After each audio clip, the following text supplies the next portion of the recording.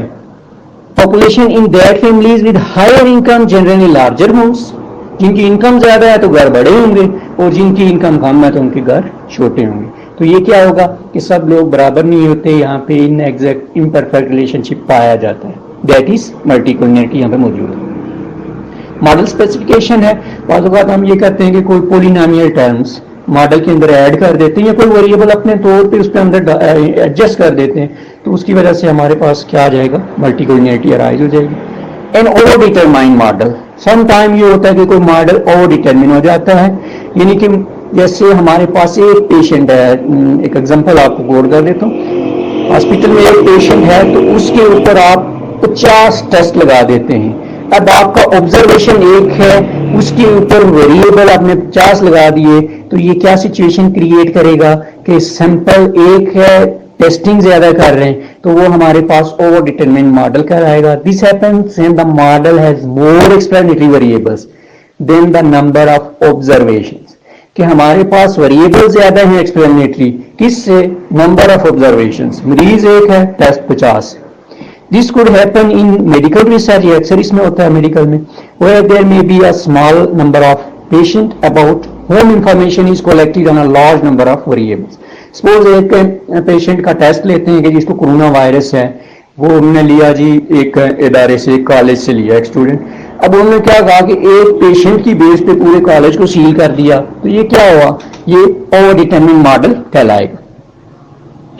Next ہے an additional reason for multicollinearity, especially in time series data. جب time series data introduce ہوگا تو اس کے اندر automatically کیا آ جائے گی؟ multicollinearity کریٹ ہو جائے گی.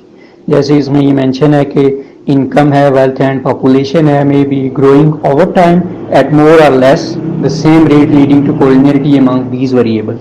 کہ یہ sometimes increase ہوتی ہے, sometimes decrease ہوتی ہے. یہ تھی اس کے سورسز. نیکسٹ آتا ہے جی لاسٹ پہ types of multi collinearity. There are 2 main types, perfect multi collinearity, imperfect multi collinearity. Perfect relationship کیا ہے کہ جب آپ دو ویریبلس کے درمیان کوریلیشن فائنڈ کریں تو وہ پرفیکٹلی کوریلیٹڈ یعنی R=1 آ جائے, that is perfect correlation.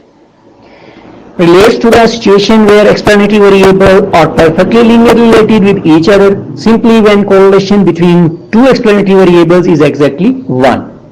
This situation is called perfect multicollinearity. اگر یہ situation نہیں ہے, imperfect multicollinearity کہلائے گی.